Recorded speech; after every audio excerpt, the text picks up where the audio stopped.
Bonsoir, chers amis. Bienvenue à cette nouvelle étude portant sur le chemin initiatique incarné par le zodiaque. C'est une grande joie de vous retrouver ce soir alors que nous nous préparons à entrer dans un nouveau signe, celui des Gémeaux.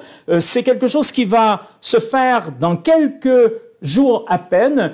Et c'est une grande joie parce que nous allons nous y préparer solennellement, de façon à vivre en conscience ce que représente ce moment de l'année, ce que représente cette étape dans le grand parcours initiatique associé au zodiaque et associé à chacun des 12 signes du zodiaque.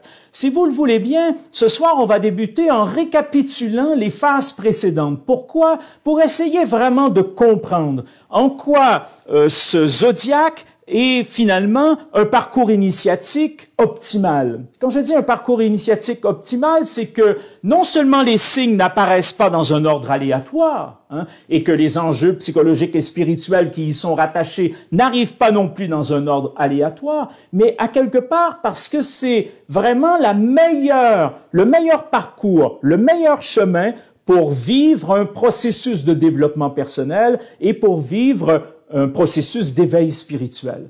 Et ça, lorsqu'on le constate, tout de suite, on est émerveillé devant cet agencement des 12 signes autour de ce cercle zodiacal, mais également, rappelez-vous, on avait un peu insisté là-dessus, au niveau des 4 quadrants, parce qu'il y a comme 4 grandes phases initiatiques qui correspondent chacune aux 3 signes qui constituent ces 4 quadrants. Alors, on va rappeler très brièvement ce que nous avons fait jusqu'à maintenant pour contextualiser le signe des Gémeaux et bien comprendre ce qu'il peut représenter d'un point de vue initiatique.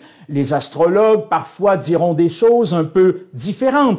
Ce ne sera pas en contradiction, bien évidemment, puisqu'on part des mêmes symboles. Mais c'est vrai qu'en astrologie classique, parfois, il y a des éléments qui ne sont pas tout à fait abordés sous le même angle que l'angle que nous vous proposons au cours de cette année, en rapport précisément avec un parcours initiatique. Alors, on a débuté notre cycle d'études avec, rappelez-vous, le signe du Bélier, un signe de feu, un signe cardinal, et nous avons dit que cela représentait une première impulsion qui amorçait une première phase de ce parcours initiatique qui était associée, rappelez-vous, sur le plan psychologique, à une dynamique de naissance à soi-même. Une dynamique de naissance à soi-même qui était en relation étroite avec un processus de connaissance de soi et finalement d'incarnation de soi-même par précisément la dynamique de la naissance. Puis cela s'est poursuivi le mois dernier, là nous achevons cette seconde étape avec le signe du Taureau, un signe de terre, un signe fixe. Et nous avions dit, il n'est pas tout de naître à soi-même. On avait même dit, ce processus, il est perpétuel. Tout au cours de notre vie, on est à nous-mêmes. Mais c'est pas seulement cela. Une fois que je me suis arraché à la matrice, une fois que je me suis arraché à mon environnement, une fois que je me suis arraché aux attentes de ceux qui m'entourent, l'étape suivante est de nourrir cet homme qui naît, de nourrir ce moi personnel qui naît. Et donc, le signe du Taureau, nous avons vu, c'était un signe associé à un enjeu psychologique qui consiste à valoriser ce que nous sommes de manière à favoriser un processus de croissance et de développement.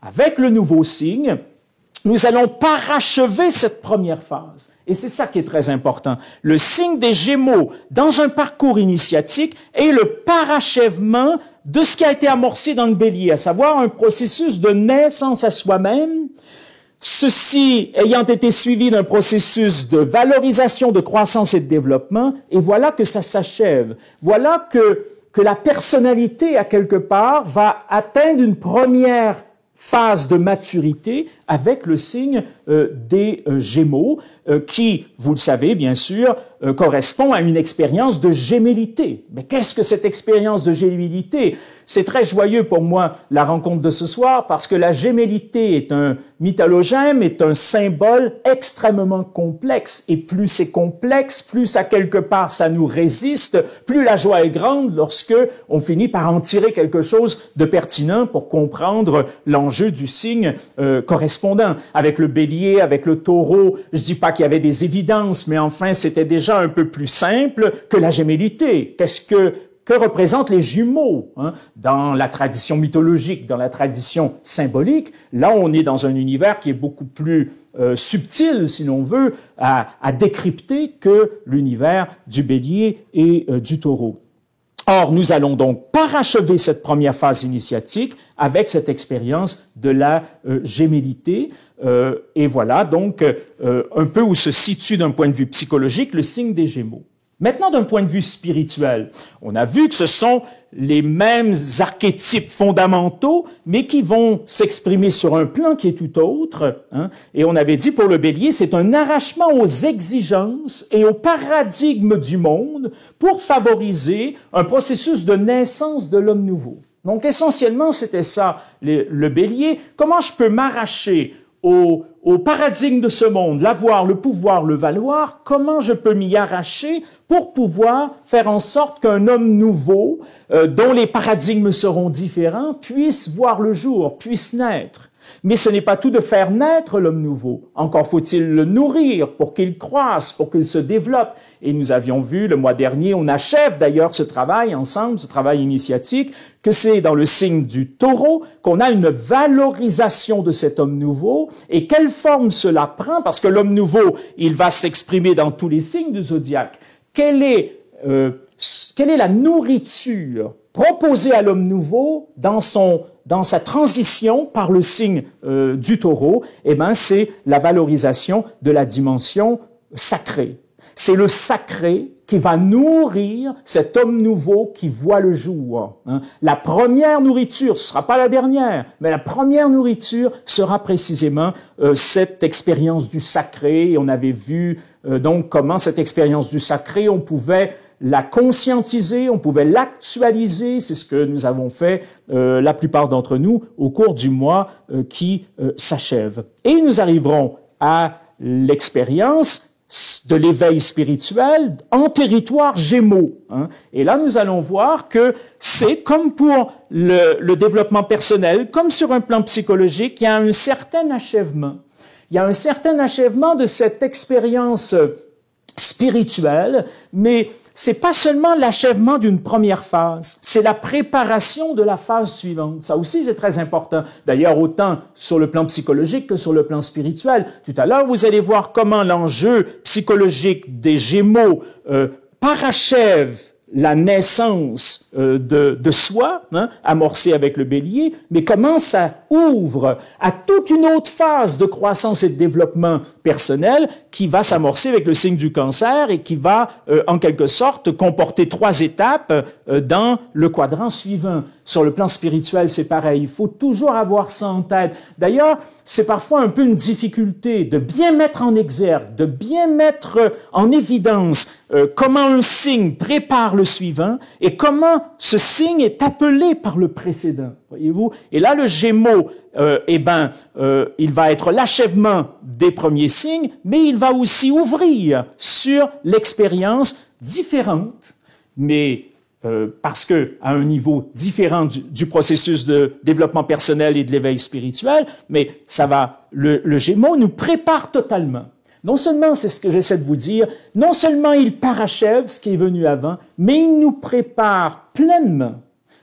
Et là, j'insiste sur le mot pleinement. Il nous prépare pleinement au cancer, au lion, à la Vierge, donc aux 3 signes qui vont nous guider dans la seconde phase de développement psychospirituel. Nous allons faire notre étude ce soir avec la même méthodologie que pour les signes précédents. Alors, je reviens pas sur le détail de la méthodologie. Vous l'avez, bien sûr, dans les enregistrements des rencontres précédentes. Je rappelle tout de même que cette méthodologie, elle est en 10 points et que je vous invite à prendre une feuille de papier, un crayon et à noter au fur et à mesure que je vous proposerai certaines choses, à noter par rapport à ces différents points, de telle sorte qu'on a ensuite un résumé, mais qui est structuré, un résumé qui est structuré et structurant. Alors, rappelez-vous, un premier bloc, un premier module, si vous voulez, formé de 5 éléments.